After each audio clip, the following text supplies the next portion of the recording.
Hi, I'm Roxanne Richardson, and this is the Casual Friday podcast. In this week's podcast, I have tidbits. I have a very special finished project.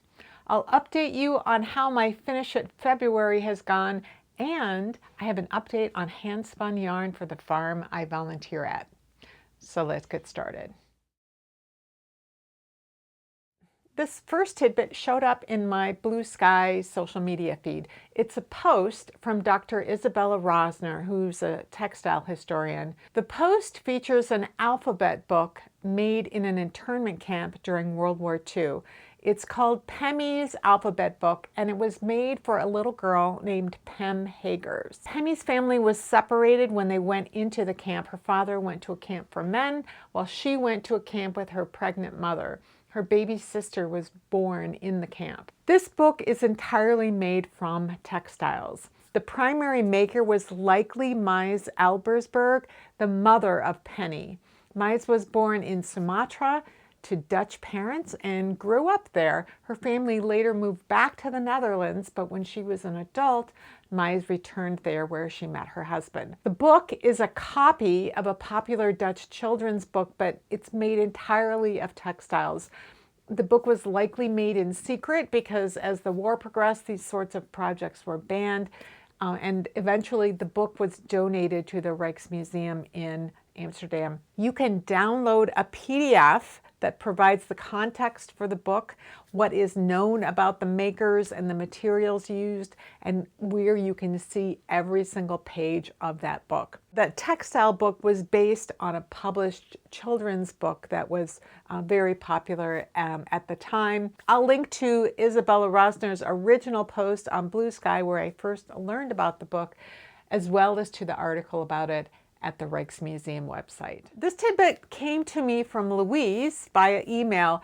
She wondered if I was familiar with the Haptic and Hue podcast and then supplied a link to an article on the Modern Daily Living's website in which the author of that article talks about turning to the Haptic and Hue podcast when she's deep into a knitting project and really wants to just listen rather than watch TV. So I'll link to that article down in the show notes as well as directly to the podcast's website. So I had heard of the Haptic and Hue podcast before. I'm pretty sure I talked about it a few years ago when we were deep in the midst of the pandemic, but I had forgotten about it. The podcast is all about textiles. Each season of the podcast has about 8 or 10 episodes, I think it is, and there's a specific theme for each season. The episodes are about 30 minutes long, and at the start of the season, there's a short episode that introduces the theme for that season. There are 7 seasons so far, so lots of opportunity to listen and learn while you're knitting. This tidbit came to me from Jen Betta via a Ravelry direct message. It's a video called Try It and See, the story behind the discovery of mushroom dyes. It's on a YouTube channel called Myra Made Color. I will, of course, leave a link down in the show notes. And this is what the video description says. Mushrooms are now widely used as a source for natural dyes. Many dyers today may not know that it all began with an accidental discovery by Miriam Rice, an artist from Mendocino, California. Miriam would later write the first book on using mushrooms as a source of natural dyes in the 1970s called Let's Try Mushrooms for Color. This groundbreaking dye book was illustrated by my mom, Dorothy Beebe, and by my mom, we're talking about Myra Made Color. Here, Dorothy gives us a behind-the-scenes look into one slice of the early history of mushroom dyes, the expansion of their work into 2 additional books, and her thoughts on the future of mushroom dyes. So at the start of the video, Dorothy's daughter Myra says that as she was growing up, Dorothy's response to many of Myra's questions was, try it and see. So this is a woman after my own heart. I can't tell you how many times I'm asked questions in the comments of my videos from knitters who say, can I use this technique for such a project? Or will this cast on be stretchy enough for socks? Or is this technique better than that other technique?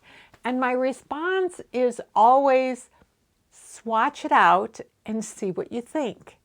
Because anytime I have a question about what might work or might achieve the best result or what might be the easiest, I try it out in a swatch to see what will happen. And then I decide whether or not I like it.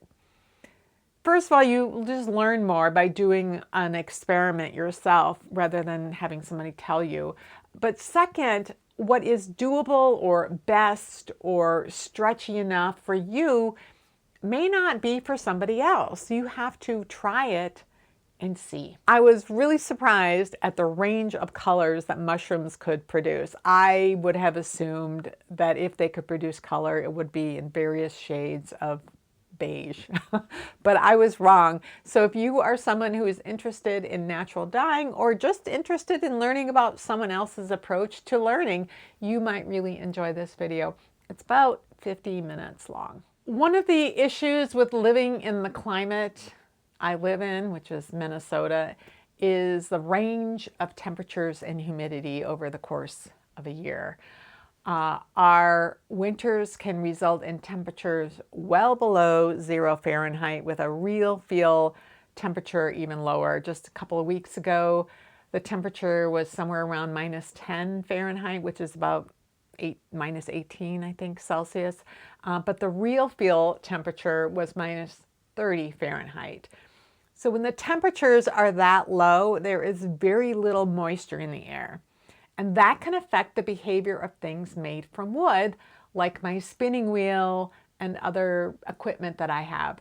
So I was having trouble with a loose brake band peg on my Lendrum, and I'll put a picture on the video on the screen so you can see what I'm talking about. The wood had dehydrated and shrunk the peg wood. So when I turned the peg to tighten the brake tension, it just rolled back to the previous position. So the way I solved that to kind of swell up the wood a little bit was to use my handheld steamer to add a bit of moisture. And that would work temporarily, but then I'd have to do it again the next day. So I consulted my brother, who is a woodworker, and the spinners in the Love My Lendrum Facebook group. I have a Lendrum spinning wheel. And they came up with a bunch of suggestions. One was violin peg paste. So violins are made from wood and the pegs can get loose, and so you can use this paste and that will add some friction. Another suggestion was beeswax to do something similar.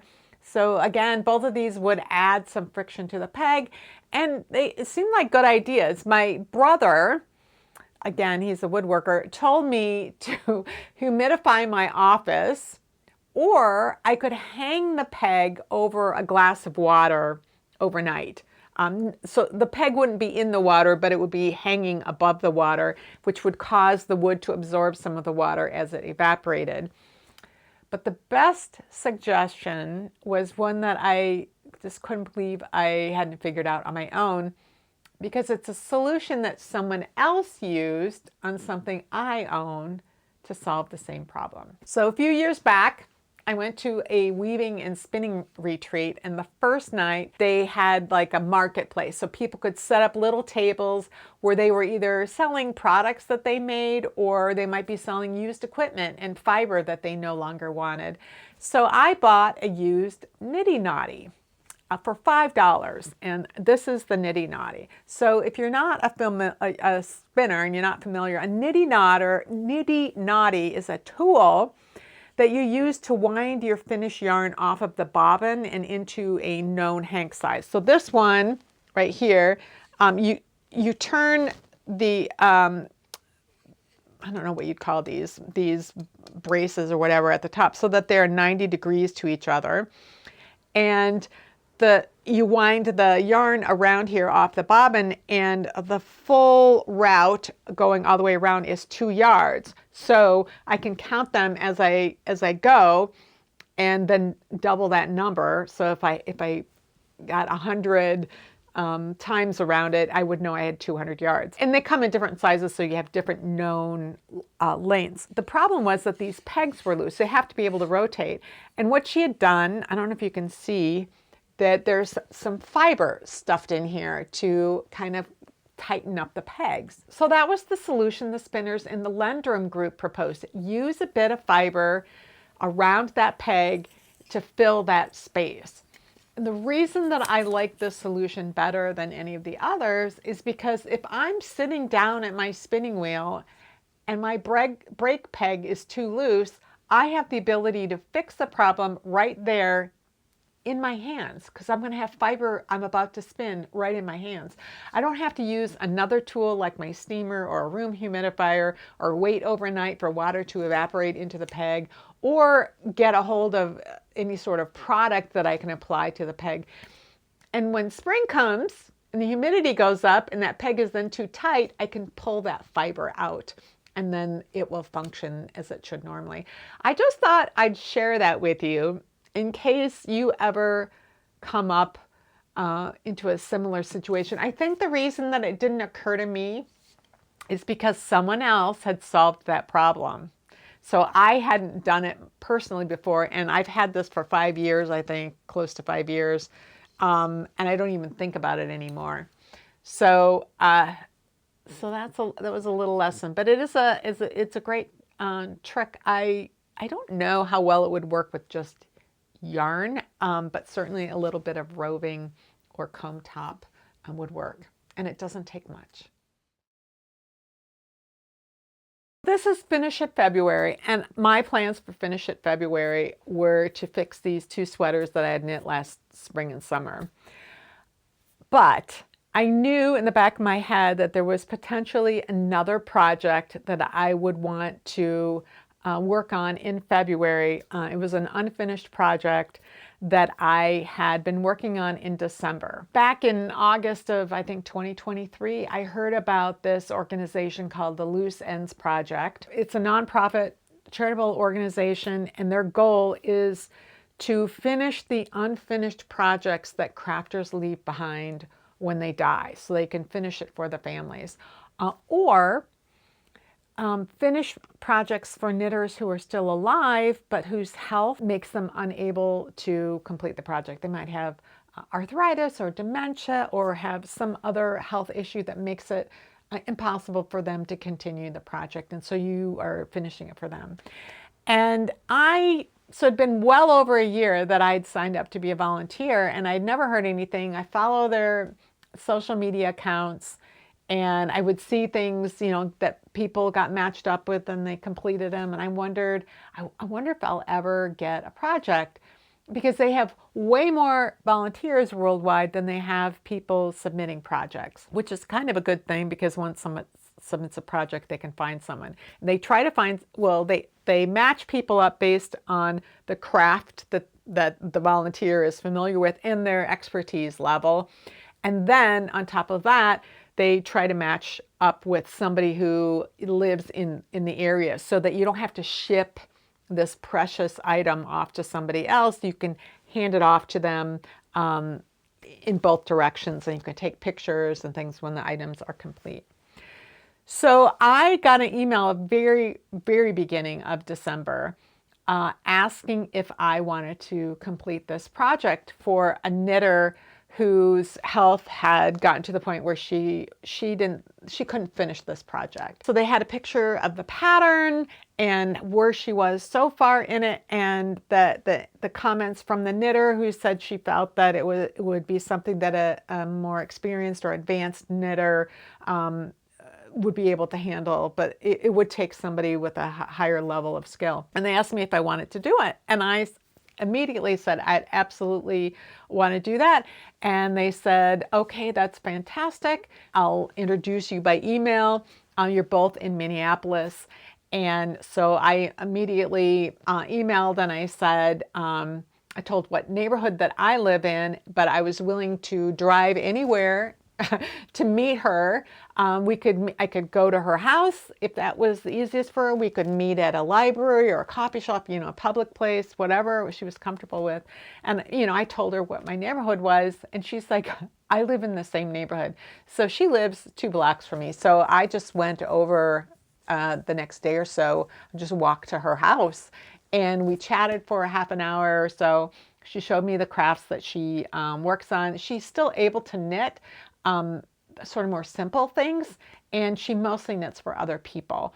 So this was something that was more complicated, but it was something she wanted to make for herself. She just wanted to make something really beautiful for herself, and had gotten to the point where she just, with brain fog, couldn't follow the instructions anymore. So this was a project that I think was one of the most challenging I've ever worked on, and I think a lot of that had to do with the pattern itself. It isn't that it was poorly written, it's that it was something that was difficult to communicate in writing. It couldn't really be communicated in charts. It had to be communicated in writing. And I'll get a little bit more into that in a little bit. So the first challenge was finding my way into the pattern, figuring out where she had left off, and then how to get going and understanding how the pattern worked. And then as I was going, I did a spreadsheet, and I saw there's not going to be enough yarn for this. We're going to run out of yarn. And I was trying to figure out what to do, talking to the knitter about how she wanted me to finish it. She wanted, because there was a way to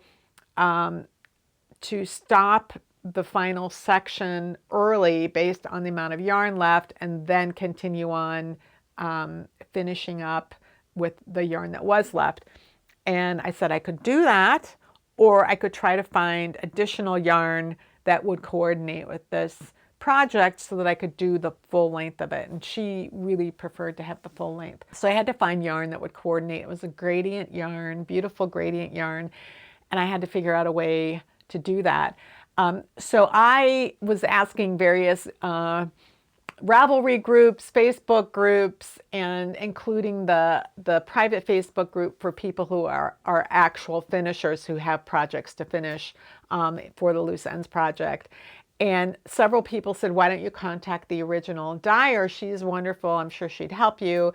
And then somebody also chimed in and said, I'm a friend of hers, and I have contacted her, and she would be happy to dye you the yarn that you need. So this was right before Christmas. So I heard that she would be willing to do it, and how much did you need? I said, I think I only need 25 grams. And like, well, but they said, well, okay, she'll send you 50 grams of it. And she's in Canada, and Canada Post was on a strike at the time, so I really didn't know what was going on. And again, it was right before the holidays.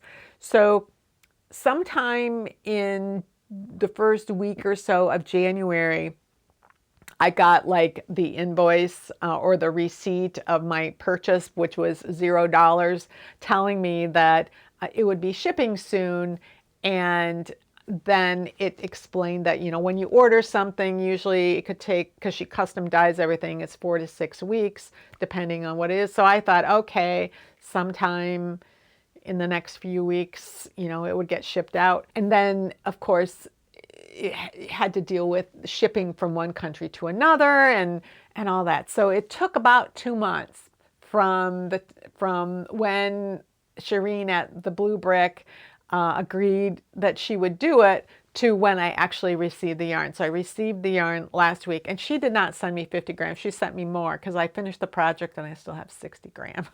I still have a 60-gram ball of this yarn left, which I will give to the knitter. But I want to show you the finished project. It really is just beautiful. It's just stunning. The distance of my camera makes it hard, but it's called Wingspan. So there's these 2 wings. I have this sitting on my mannequin sideways, but you have the 2 wings. So it's this gradient yarn that the Blue Brick dyed. And it was right before I had to do these feather tips. Each of these are done separately.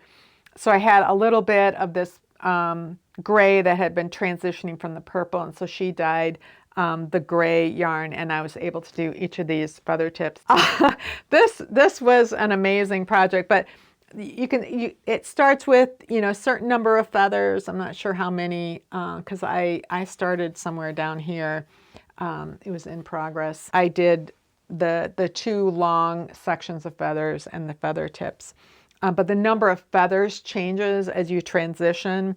So it went from, like, I don't know, 6 to 7 to 8 maybe, and then to 12 down here. And the thing that made this so complicated was, as these feathers are being worked and you're working back and forth, you're shaping this shawl horizontally and vertically. So the feathers are gradually getting wider, but not all at the same time. Only some of them will get wider on a given row, so that you don't have this big jump of all of a sudden the shawl is a lot wider. So you're working across them. Some of them will get increased, and some of them won't. So you have to keep track of which of these feathers are getting increased. And at the same time, you're working short rows so that this end is getting longer, while toward the center, it's not getting as long. So there's this horizontal shaping and vertical shaping going on at the same time, which is why it's so complicated to communicate in a written pattern. And this is the challenge in design work. This pattern was 16 pages long, and there were certain rows that took up multiple rows, and there are a lot of things that are repeated within the row, and it's very easy to get lost. So I had to come up with a way to kind of do the bookkeeping and keep track of where I was, which is something that I do with any project, but it was just more of a challenge with this one. There was a whole page of abbreviations in this pattern for different techniques, like this whole page of abbreviations. And I would say of this entire page, there were probably 8 or 9 that were completely new to me. It's not that they were hard, it's that I'm not familiar with them, and on top of them, they were very unusual. And sometimes one would be a variation of the other, so I'm trying to remember how is this one done versus that other one. Another challenge of the project was that you have 2 halves of the shawl. You have the right wing, and the left wing, and when you're binding off, you bind off on the right side facing across each of these individual 12 feather tips, and then halfway across the spine. And those feather tips were worked very similarly to the feathers themselves. There were these make one increases that were worked along with these decreases, and then sometimes you had increases to make the feathers wider. But the feather tips had these make one increases just like before, but then there were also decreases in order to make the tips narrower at the top. So it was similar to how the rest of the feathers would work, but yet there were all these new, really unusual multi-stitch decreases that were being used. Then the other wing is mirrored to that, but not only mirrored, but all of that has to be done on the wrong side. So you have pearls facing you, you can't see where you are, and you have to not only mirror what you had done on the first wing, but it has to be reversed. You have to do it from the back side. So it took me 2 days after I finished the one wing before I got myself up to doing the other one. I would say it was a challenge. It was enjoyable. It took a lot of concentration and the accounting and bookkeeping of where I was in the pattern at any given time to make sure that my stitch counts were correct. So that was a real challenge. But I think the biggest challenge of this was that it was such a difficult pattern to communicate, and that had to be done in writing. It couldn't be done visually for the most part. It was really interesting to be doing this right at the time that our Knitters Guild had our monthly program, our February program.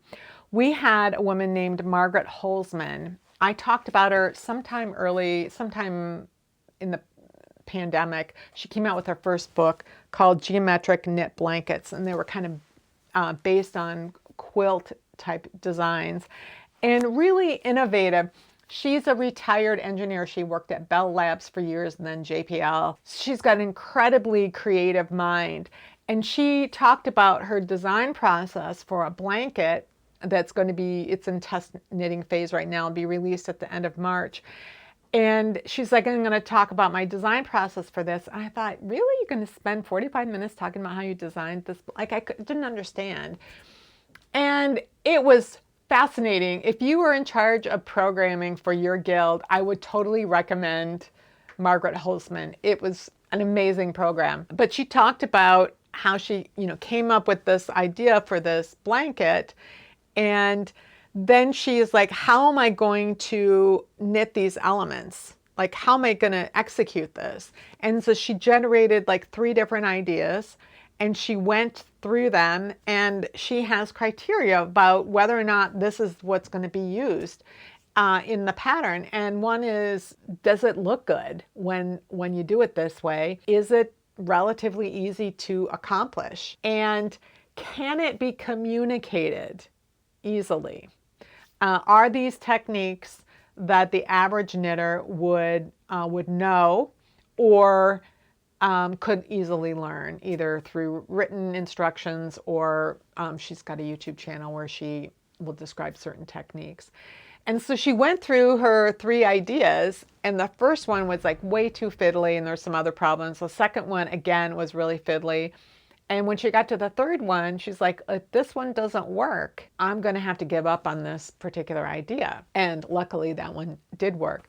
So the way she communicates her patterns, or she does it in writing, but she has a way to visually represent what's going on with numbers, so that once you understand what's happening, you can just refer to this big graphic picture, and you know which direction you're knitting, if you're picking up stitches, or because they're in garter stitch, it's a blanket. But it's really fascinating. It was so fascinating to see that. But I thought, that was the real challenge with this wingspan pattern, is that it's an ingenious design. It's incredibly beautiful. The result is fantastic. But communicating it isn't that he did a poor job of communicating. It's that it's a really hard pattern to communicate, and it's because of the simultaneous horizontal shaping and vertical shaping that makes the need to write out all of these instructions that end up being very long for a given row that has to be worked across all the stitches. I was really happy to have this opportunity to finish this project. This is not something I would have knit for myself. It's beautiful. I don't typically wear shawls, and therefore I don't typically knit them. So I was really happy to be able to work with this beautiful yarn, this really interesting pattern that was a challenge, and to do it for a knitter who is a neighbor of mine. So I will be giving it back to her sometime in the next few days, I imagine. And I would encourage you, if you are interested in completing projects for the Loose Ends Project, to sign up. I'll leave a link down to them down below. One of the challenges that they're having right now is not that they don't have enough volunteers. It's that it started out as a 2-woman show. These 2 women were like basically working full-time. It was their idea, working full-time, and they rely, it's a 501c3, which here in the US is a charitable nonprofit organization. And they are hooking people up, but they're not getting money. Like, money isn't coming in unless people are donating.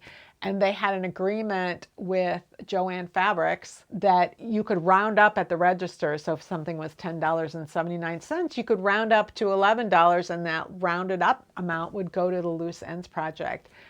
And they were getting 70% of their funding from the rounding up at the register, which had allowed them to hire additional people to help, manage keeping track of who's got what projects and assigning them and all that. And so they've had to temporarily put on hold accepting new submissions from people who need things finished while they figure out what to do, because Joann Fabric is declared bankruptcy for the 2nd time, but this time they're getting liquidated and all the stores will be closed down. So that's what's going on with the Loose Ends Project. I have a plan to donate to them in addition to having volunteered time, just because I think it's an amazing thing that really speaks to me as a knitter. And, you know, as a knitter, you knit, you know, it's a way of expressing love. Here is something tangible that represents my love. And I think it's just so important. And to be able to do that for a family who has lost the crafter, who used that same tangible way of expressing love, for me is great. So I will leave links to the Loose Ends project down below if that is something that you're interested in supporting or volunteering for, because at some point I think they'll probably be taking submissions again. In some ways, I think this Finish It February has been my worst ever in terms of actually getting things finished, but I'm so happy I got the Wingspan project finished. That was something that came up and I was absolutely going to finish when I got that yarn in. So it kind of put on hold the projects that I had planned. I had finished all of the knitting on my my Danish night sweater or star sweater or traditional Danish sweater, whatever you want to call it. I'd finished all the knitting and I just needed to sew the sleeves on. And then that project came in and I was working on that at home. And then when I went to knitting groups, I needed something that I could see that was easy to work on. So I started a sock project on February 1st, very first day of Finish It February. I started a sock project and I'm just started the gusset on the second sock. So this is what I was taking with me when I was going to like knit nights or different knitting groups throughout the month. I was working on this. Yesterday, when I finished the blocking of the shawl was dry and I'd woven in all the ends and I had taken my pictures, I thought, oh, I'm going to work on the sock for a little bit. I was working on it and then I went, oh my God, I didn't sew those sleeves on because it's a dark yarn and it's fingering weight and I just didn't think I'd be able to do it when I was, you know, going to places where I was knitting at knit groups out in public somewhere. So I put it to the side and had forgotten about it. And luckily I hadn't sewn the sleeves on.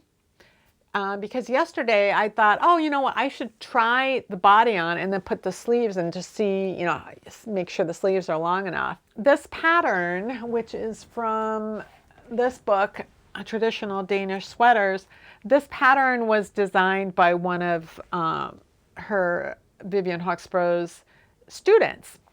And so she had designed it for herself and her body. It's a little shorter in the body, but she had knit it from cotton, so it's kind of a summer weight sweater, and it had 3/4 length sleeves. And I think she was a tinier person too, that's why it's a little shorter. I really couldn't lengthen it because of the way that these star patterns were laid out. I guess I could have put more stockinette rows in between each, you know, spread it out more. I could have done something different, but it was going to be long enough. But when I put those sleeves on, they were pretty form-fitting and I couldn't pull them up high enough for them to be 3/4 length on me and have the top of the sleeve meet here. So they fit fine around my wrist and there's plenty of room at the upper arm to go all the way up there. It's plenty roomy at the top. They just needed to be longer. So last night I added another couple of inches to the first sleeve and then I did a little steam block of it just to relax the wool, make sure that it was going to be the right length. And then I started knitting up the second one. You can kind of see the difference between, you know, how blocking changes things, but you know, the difference in the length of them too. So this will be a sweater that comes just right to my wrist, a little bit on the shorter side, which is fine because the proportion of the body is a little shorter, but that did not get finished. And today is the last day of February, and that's okay. The other thing I was working on yesterday afternoon before I realized I hadn't done the sleeves was redoing the numbers and charting and everything for this sweater.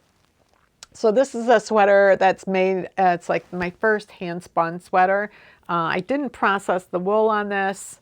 So it didn't come from a fleece, it came from some roving from a local farm. The farm where I did Year with the Sheep, got Bent's Farm. I had made the shoulders too wide. So I put markers, let's see if you can see, here's where the shoulder is, and the shoulders are too wide. So I put a marker here thinking, okay, if I took 4 stitches off from each end, is that going to sit right? And then I tried it on. I'm like, yeah, that's at the right place.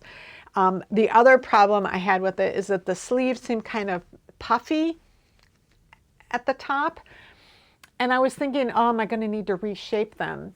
But recently, I have been looking at a lot of patterns and trying to find out as much information as I can about the contiguous top-down method of making sweaters. And it's a method that developed by Susie Myers, I don't know how many years ago. She's got a tutorial on Ravelry, but it's not like a pattern, but there are a lot of patterns that use the contiguous method. Many of these patterns that are coming out now with the saddle shoulders are using the contiguous method. What she says in her original tutorial, she basically has something that looks like parallel knit stitches that come from the neck to the end of the shoulder. And so just think of the saddles as having more knit stitches in between them. And she says, make sure you don't go too far over the shoulder. The set-in sleeve is going to look a little puffy or wrinkly or too roomy if you make the shoulders too long, but once it's up on the shoulder, it will fit right. And I thought, I wonder if that will be true for this. Like if this sleeve cap was actually up higher on my shoulder, would it fit better? And I looked at it and it does. So I'm going to keep the shaping of this set-in sleeve the same, but I'm just going to make everything shorter. So I was just planning everything out and looking at my original charts that I'd used and then comparing that to what I'd actually done. Because as I was knitting it, I modified.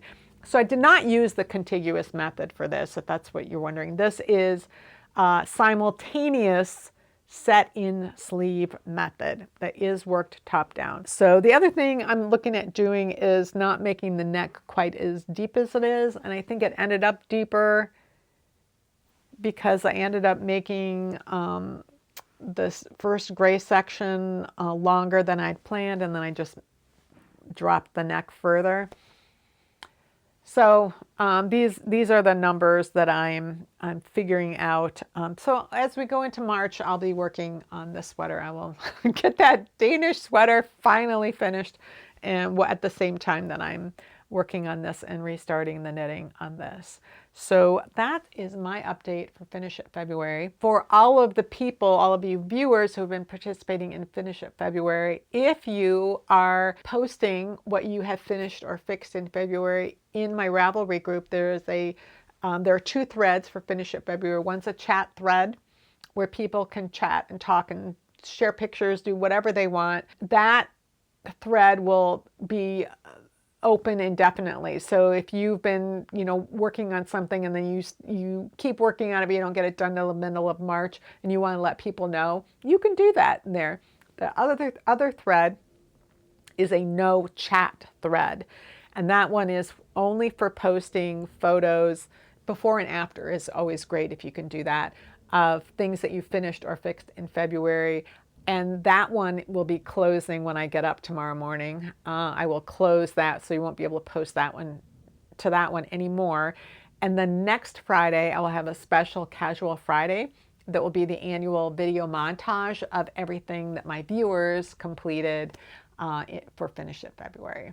So that will be a special Casual Friday next week that will only be devoted to Finish It February, Fix It February, however you used it. So this farm where I have been volunteering, it's Gale Woods Farm. It's out in Minnetrista. It's in one of the western suburbs of Minneapolis. It's part of the Three Rivers Park System. That's the county that the Minneapolis and its suburbs are in, is Hennepin County, and so it's part of the regional park system. It was a farm that was donated by the Gale family to the park system on the condition that it be used as a functioning farm and for educational purposes so that kids could learn where their food comes from. So they have all kinds of programs for the public. There's programs for adults. There's things for school kids. They have homeschool groups that come there on a regular basis to learn different things. They have livestock. They grow crops in the summer, and they sell products that are created on the farm. They have a small shop there, so they have a sign outside that says whether or not they have eggs that day and what size they are. And I go there to volunteer as a fiber volunteer. They have a flock of Finn sheep, and so there are various things that the fiber volunteers do.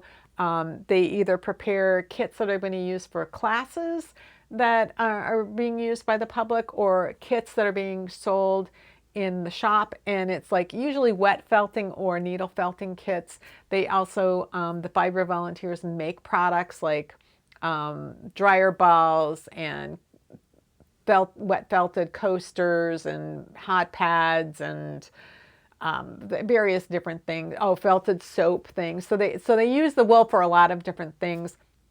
There are public programs that are on weekends that people can come to. Tomorrow is the spring shearing of the flock. They're going to be shearing 37 sheep tomorrow, and I'll be working at the skirting table to get all the poopy bits out and any place that has the burrs in them. And the fiber volunteer coordinator is going to select 2 fleeces for those of us who enjoy the processing of the wool. So after the wool is sheared and we skirt it, then in the coming weeks or months, we'll be scouring it there on the farm. And some of the wool will then get dyed. And then some of that wool gets processed with carding and stuff on the farm by the volunteers. But a lot of it goes to a local mill that processes it for roving and bats, and even yarn, like the highest quality stuff gets turned into mill spun yarn that gets sold in the shop. And so a couple of weeks ago, I was asking you guys for ideas for how we could market or package hand spun yarn that some of the volunteers wanted to do, because that's something we enjoy. We're processing it all the way, and some of the volunteers want to hand spin some yarn that the shop could somehow sell or use, or the programs could use in some way. And I was soliciting ideas from you guys, lots of great ideas. I don't think I was completely clear about the whole program and all of the ways that they use wool already on the farm. But I got some really good suggestions. And so those of us who like to do this processing, we are going to get a white fleece and then a colored fleece, because Finn come in all different kinds of colors. I think she said one that's white with brown spot. We had a meeting and we're going to figure out what we want to do. And I think what we're aiming at, the kind of ideas I got from you guys and talking to to hand spinners who sell their hand spun, and just looking at what sells in hand spun, like what sells best, is doing little mini skeins in various colors, so it's a small amount, and then coming up with different craft ideas. So we will generate different craft ideas that the yarn could be used for, have examples in the shop, and there'll be a QR code where, like, you could use these mini skeins to make something like this, and here's a QR code for how you get the instructions. So there were some really great ideas that wouldn't take a lot of extra equipment that they would have to purchase, because the other thing that we're trying to do is really make things accessible. This is something for the public, and so you can't, or they don't want to have things that require a lot of investment. Like somebody might come in, they might have 3 kids, and they might be able to buy one kit for $5 for their kids. And, if you told them, well, on top of this, you'd also need to buy a little, whatever kind of a loom or this kind of product, it just wouldn't go so well. So I'm getting a better idea of how they're trying to aim products and experiences for the public. We are just going to figure out different ways to use mini skeins, and in different color combinations. They could be natural colors, they could be gradients, they could be bright colors, they could be single skeins or a little group of 5 skeins that were 10 grams each in different colors, and experiment with that and see what happens. The hand spun yarn that I was making from the belly wool, which is like crappy wool that they wouldn't send to the mill, it's going to be used this summer in programs, and it turned out to be kind of a variegated cream to brown color. It turned out to be really interesting. I'll put on the screen what the yarn, the finished yarn looked like. It's a 2-ply yarn. It's about a worsted weight. And it looks like tweedy. It looks really, it turned out really cool. I was thinking, well, there's not a whole lot of it. There's probably 400 yards maybe total. Like they do projects with kids where they might use 4 yards of yarn. One of the ideas that they have done before is use Kool-Aid to dye yarn, and then they do a project that there's different names for it, but God's Eyes are one of them, where you're, wrapping the yarn around it. They go out and find sticks on the farm, and then they wrap the yarn around, but they dye it with Kool-Aid. And so she was asking me, do you think you could dye it this natural colored wool with Kool-Aid? And I said, well, you could. I think you should try it and see, because the Kool-Aid's kind of pastel and would certainly dye it. I don't know how well that color would translate. Something. Just try it and see. So that's going to be really fun. They're going to be using that hand spun for some summer camp projects probably. And then there are other programs where they're teaching the kids about the sheep and the wool and the yarn and all that. And then some of us will be there spinning while the camps are going on, so the kids can see how yarn gets made, how it goes from the sheep and becomes the yarn. So this is really fun. I'm having a great time with it. I'm glad that my volunteer time can help reduce the cost of producing the products that need to get used for these projects and programs that would be for the public. I'm really enjoying myself out there. It's been a wonderful experience. Well, that's it for this week's Casual Friday. If you have any comments or questions about today's video or suggestions for videos you'd like to see in the future, you can leave those down in the comments below, or join the discussion in my Ravelry group, Rocks. Thanks for watching, and I'll see you next time.